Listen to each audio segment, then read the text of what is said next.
All right. Yes, welcome once again to this episode. Yes, now today I want us to discuss, or I want to share some insights on insurance. I want to share some insights on insurance, being that insurance is one of the products or one of the risk management strategies that are within financial planning, or I can say it's part of financial literacy. So I want us to talk about insurance. I know all of you know about insurance, but maybe you don't know it to the depth that I will discuss it here. So as you know, insurance coverage and majority, okay, broadly we do have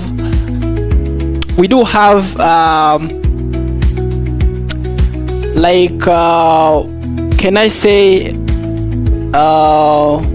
we have health insurance, we have general insurance that is dealing with insuring properties, businesses and all that assets. Then we have life insurance that's now deal with insuring your life.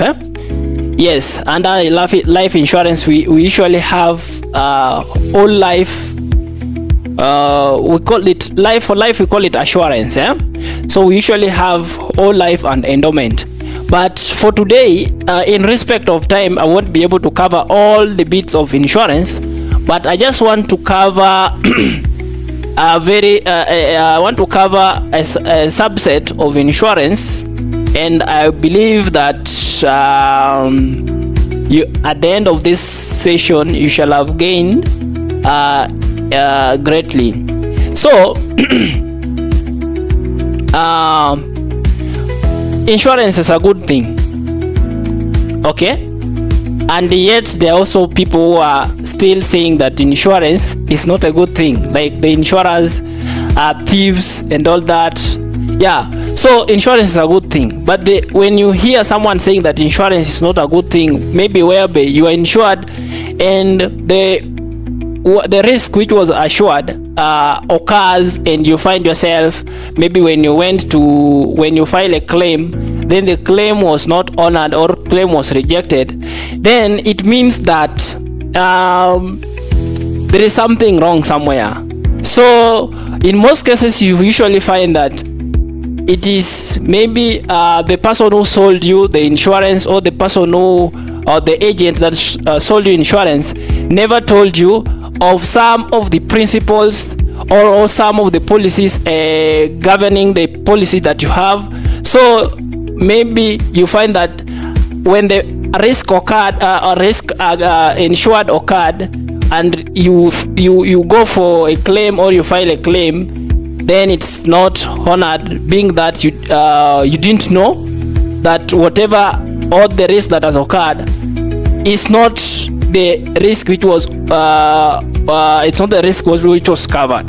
So it is very important for all people who are or who are seeking insurance, or you are insurance, to understand the principles that are governing this insurance, and always ask for all the what we call policies, policies or terms and conditions around the insurance product that you have. So insurance is a good thing, yes, when it comes to financial planning.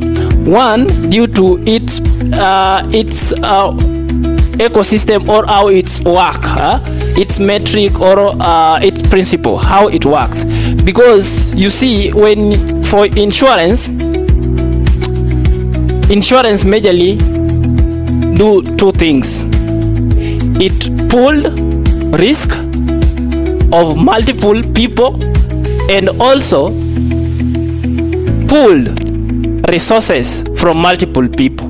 Now, if I say pooling risk, it means that people having a common type of risk And if I say risk is unexpected outcome that can catch up with you in future. So let's say, for example, if we talk about medical or health insurance, yes, we are not, you might not be sick now, but we generally know that it's norm. Human being get sick. Okay, so long as you are a human being, you will sometimes get sick. So we are not sure when you're going to get sick. So that's what we call the risk. It's unexpected. So maybe at that time that you are not aware, you just get sick and now you need medical attention. So insurance pool risk. So it brings people having anticipating same type of risk or same class of risk together.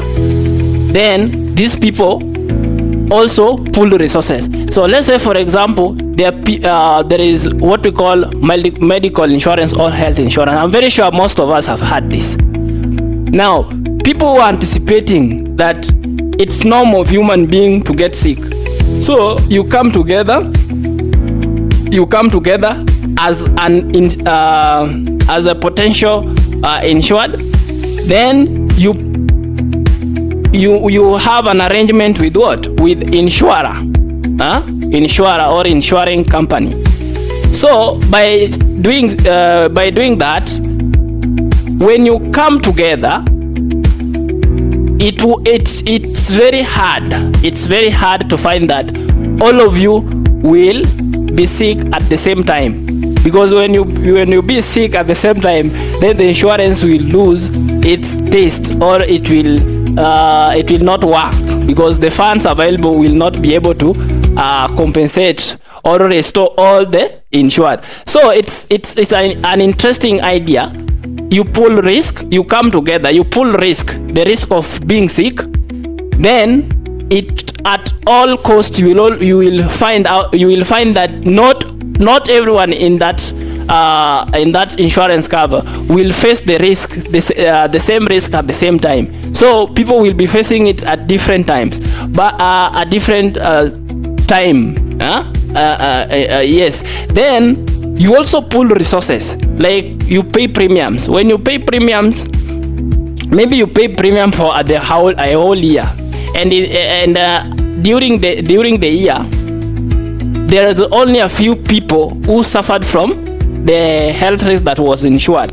So it means that if maybe let's say 100,000 people, or let's say 1 million people have pool risk, or they have subscribed to health insurance, then let's say maybe every month they are contributing something like 2,000. Okay, something like 2,000. So if in 1 month only you will the premiums to be collected will be 2,000, you multiply by the subscribers or the people covered.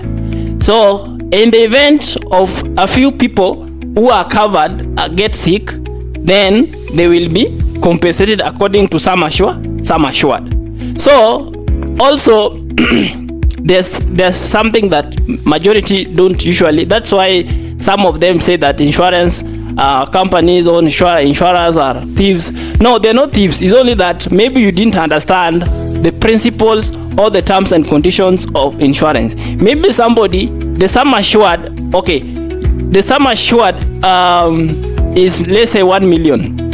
Then during the period, the allocation or the sum assured during that period, your medical bill become huge past the sum assured, and the medical insurer or the insurer or the insurer have covered the sum assured, and this person still insists that no, I took insurance, I've been paying, so you're supposed to be covering this thing because I've been paying the premium, not understanding that there is something called sum assured. So there is a limit. So if you want your sum assured to be more, you also have to do what? To increase the premium payable. So I want just to quickly take you through what we call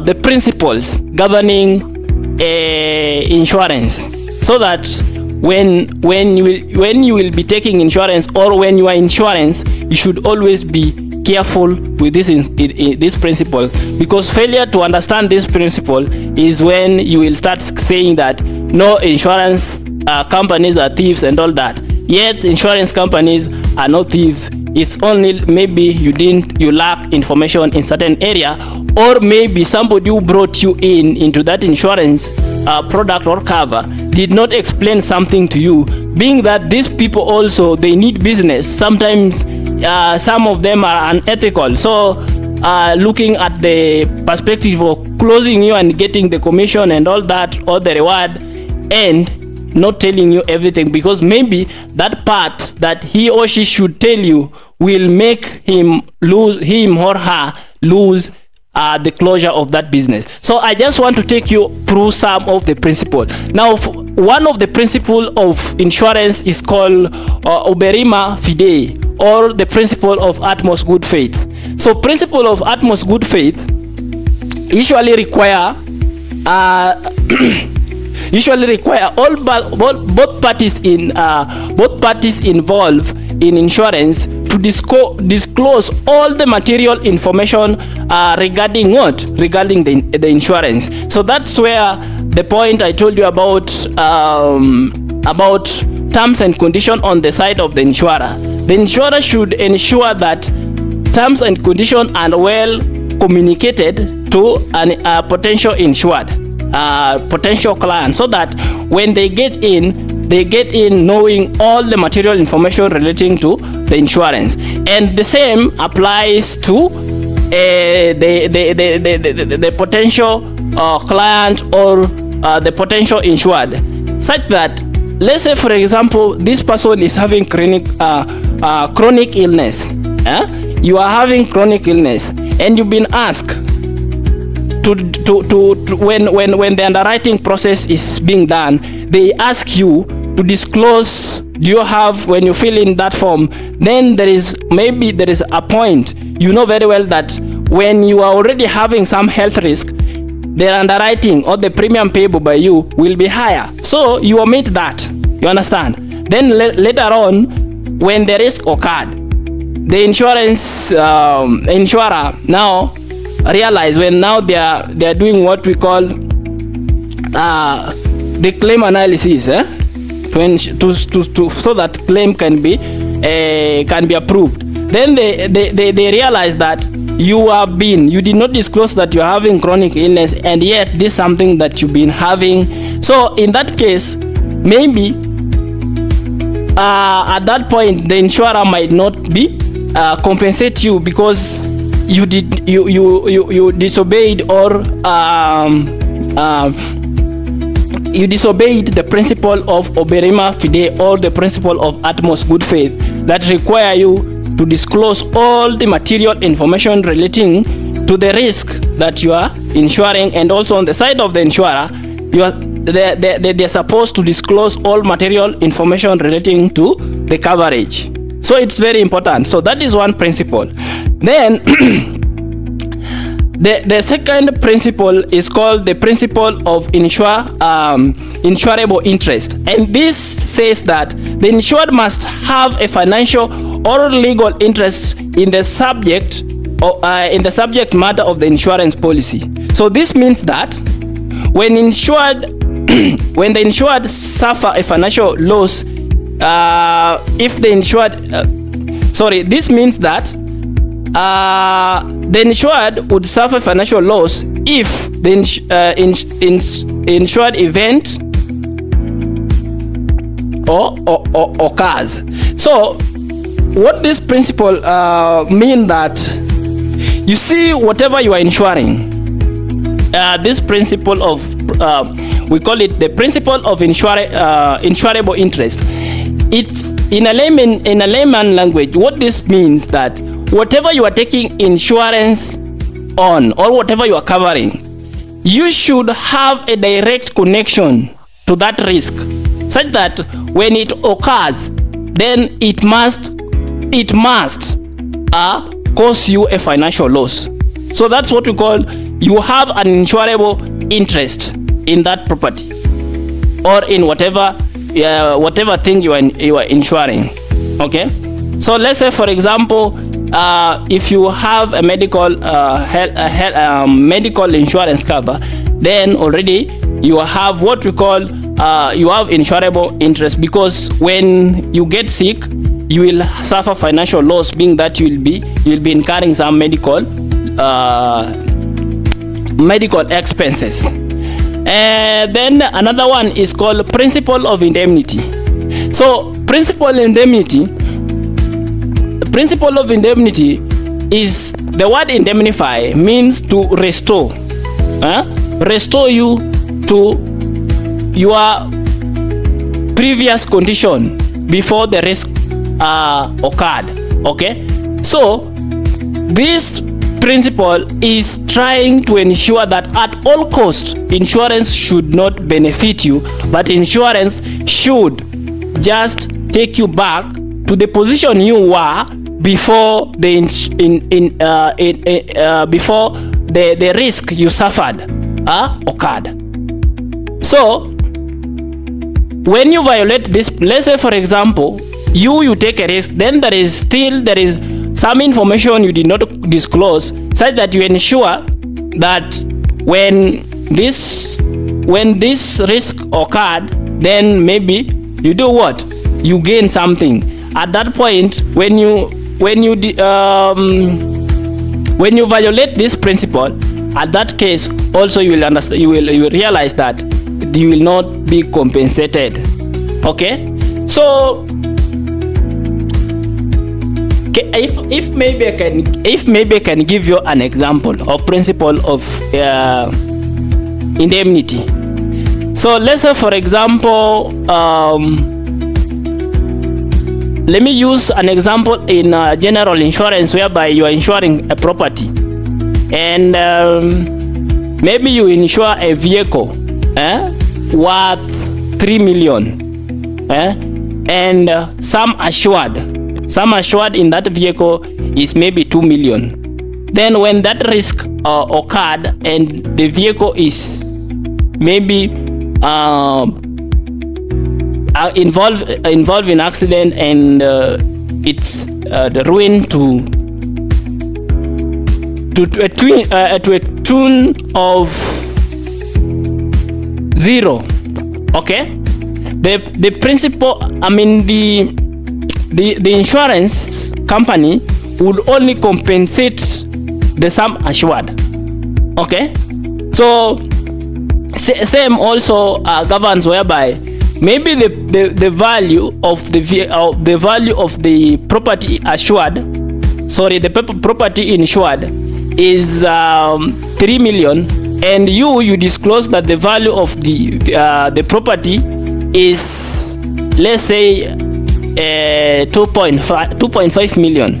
Then when the risk occurred, then you say that the value of that vehicle was maybe 3 million. At that point, you shall have violated the first principle, which is the principle of the principle of utmost good faith, and at the same time you are trying to violate also the principle of indemnity, in that you want to gain more than the loss suffered.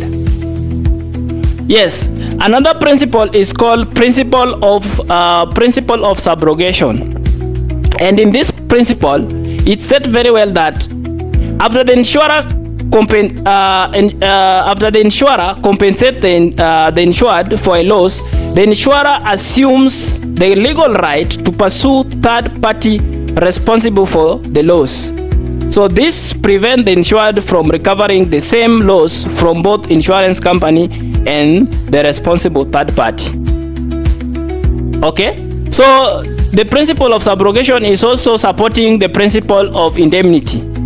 Okay, because without principle of subrogation, you will ensure that you are going to violate the principle of indemnity. Let's say for example you insured a property worth 4 million, the vehicle worth 4 million, then this vehicle is yes, you covered the vehicle. The sum assured is 4 million. Then this vehicle get involved into accident, and it is ruined beyond repair, economic repair. It is ruined beyond economic repair. But still, the value of the scrap metal, or the value of the remaining we can say the remaining scrap, after maybe the remaining scrap of that vehicle can fetch, let's say, maybe 500,000. Then the insurance has compensated you the 4 million. The insurance company has the right to take the remaining the scrap metal of that vehicle. Like the insurance will have that scrap, they will take that scrap. You will not have that scrap maybe to go and sell it and fetch the extra, because when you do that, then you shall have violated what? The principle of indemnity. So principle of subrogation is just supporting the principle of indemnity. Then we have the principle of contribution. Now, if the insurer has multiple insurance policies covering the same risk, the principle of contribution allows insured to share the cost of the claim. If each insurer contributes proportionally to the compensation based on their respective coverage. So sometimes the value of property, or the value of for example in medical health, the value of whatever the health risk that you are covering is huge. So you might need maybe to take coverage with 2, 3 or 4 or multiple insurers. So when that risk actually occurred, and maybe each of them, maybe the total coverage, or the total each of them, you have a cover of, say, let's say a cover of, let's say, 2 million. You have, let me say for example, you have coverage with 4 insurance companies. You have coverage with 4 insurance companies, and each of them, sum assured per year is, let's say, 1 million. Sum assured 1 million. So it means that then let's say that you've suffered a loss worth 3 million. You've suffered a loss worth 3 million, and you've been paying premium equal in both the insurance companies. Now, when this risk occurs, without the principle of contribution, then ideally these people are supposed to give you the sum assured. That is 1 million, 1 million, 1 million, 1 million in all of them. So that one would have sum up to 4 million, and yet the risk which has been insured is 4 million. So that one will give you what?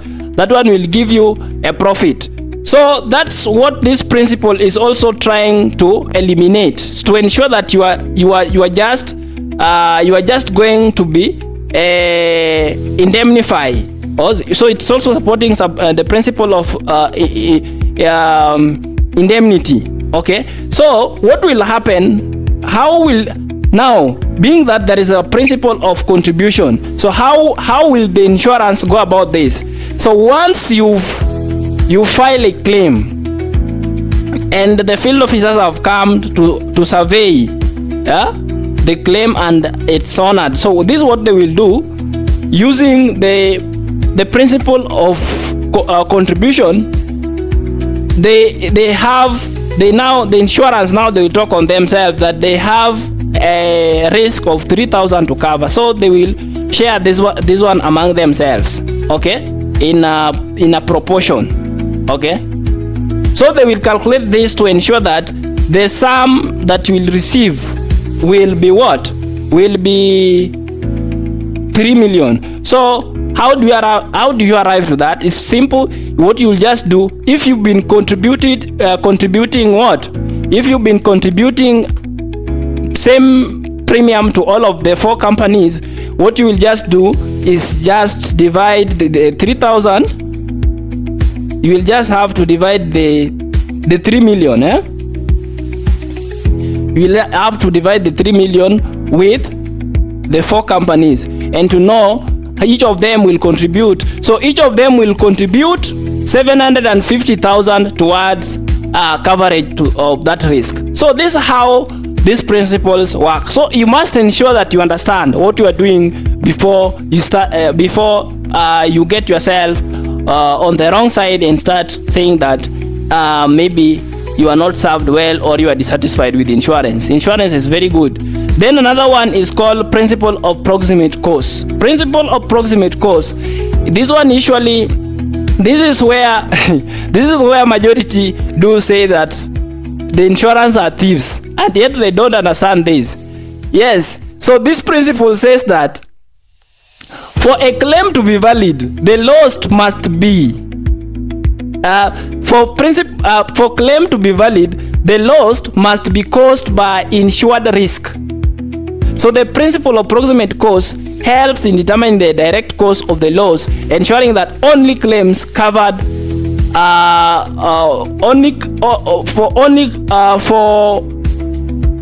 for claims like this principle ensures that only claims for covered risk are paid out. So that's why I'm saying this is where majority do say that, you know, maybe this insurance is not good, this insurance is not good. So let's say, for example, this one is usually catch up with people in the general insurance or insuring property or accident. So maybe let's say, for example, you insured a building. Should I say a building really? Okay, let's say you insured a property against fire. Okay, you insured a property against fire, and then there was a lot of rain, and there was a lot of rain, and the property was swept by flood, and maybe it was brought down, and now this person goes to claim that, you see, I insured, now the property has gone down, so compensate me.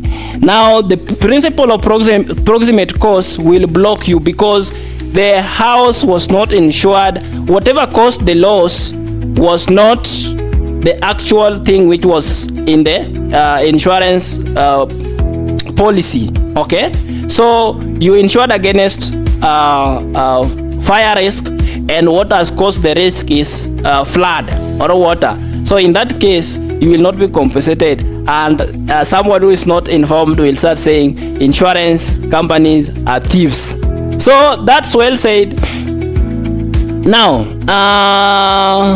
that's well said, and I know you've understood well. So it's very important that you know you have those principles.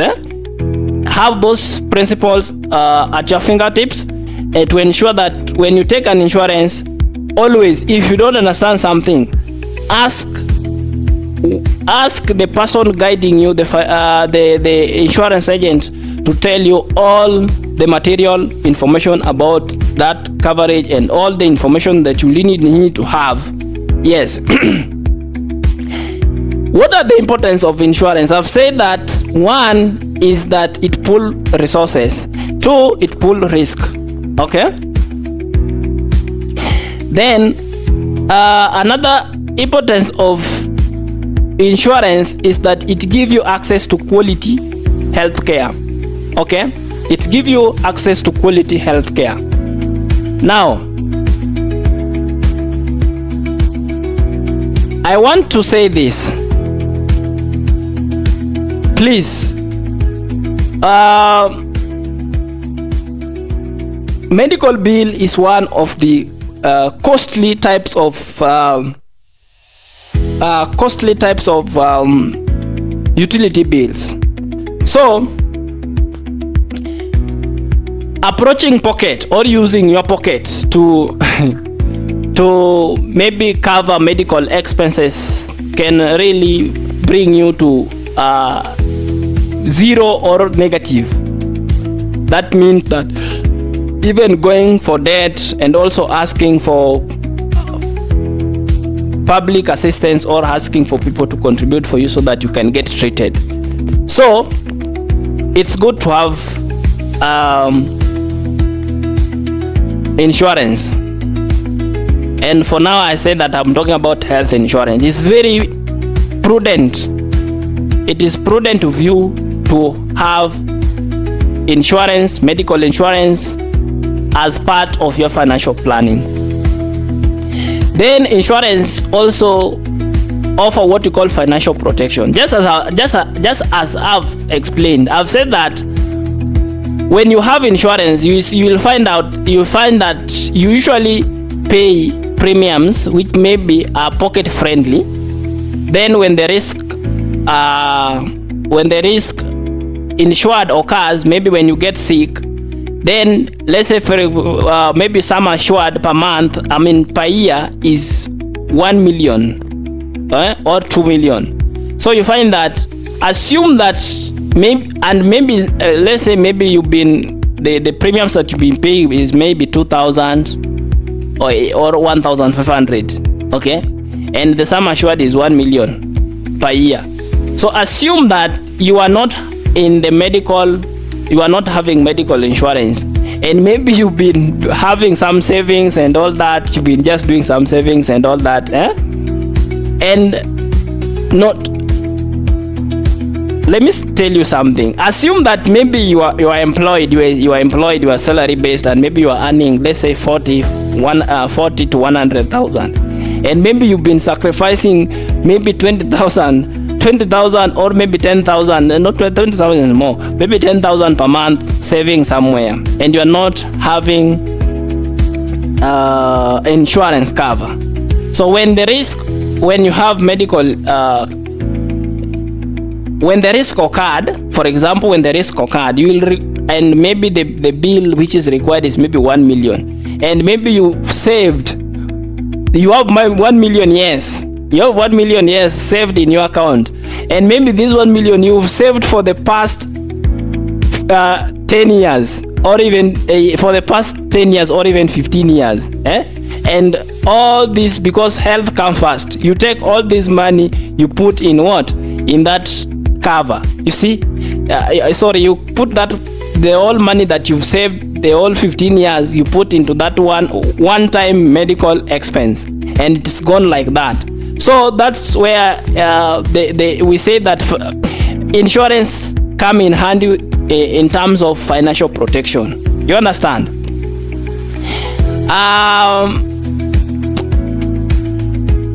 Also, we can say that insurance also can help you go cashless in terms of treatment. So you just present your cover, your card, or your card, and the bill get cleared. You get treated, then maybe the hospital or the facility offering the medical attention will then follow up with the insurance provider to clear the bill.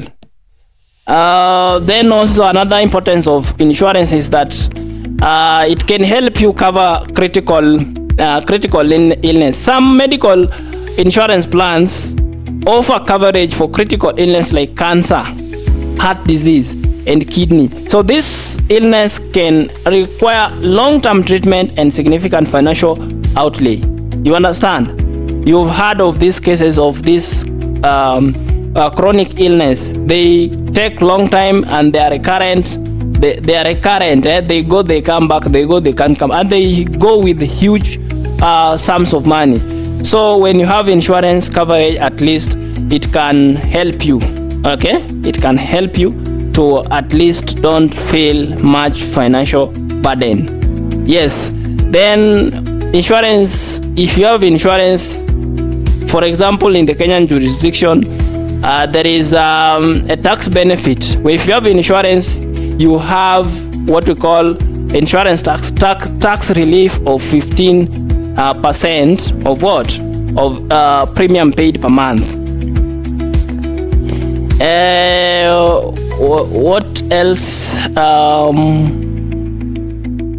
So insurance can also offer you protection. Maybe even if you take insurance, you can offer you protection with your family. So if any of the member of family get sick, then you don't have the financial stress of looking for medical bills. So generally insurance is offering peace of mind. So this is what I wanted to share with you about insurance. Insurance is very important, and if you're not having one, please maybe plan for one, because it is until you get yourself in such a situation where you need medical attention is when you will realize the importance of insurance. So please, I'm just telling you in advance, ensure that you have medical insurance as part of your financial planning, as that's what we are trying to teach you about financial literacy. So insurance is very important. Premiums are pocket friendly. Then in the long run, you're the one benefiting in terms of coverage. So what I'm saying again, please don't forget about the insurance principles, because they're the one that are governing even the surveys, and will tell whether the claim is to be approved or be rejected. So please, only those ones I had for you today. Remember to subscribe if you are meeting this one on YouTube, or if you're one of if you want to join me as members in my channel, you can subscribe there. Then if you are watching me on Facebook, Instagram and all those platforms that you might meet this video, please like, comment and share, and also share this information and tell people around you about this information. It will help greatly. Let us push forward. Let us push forward. Let us embrace financial literacy. Thank you and have a nice time.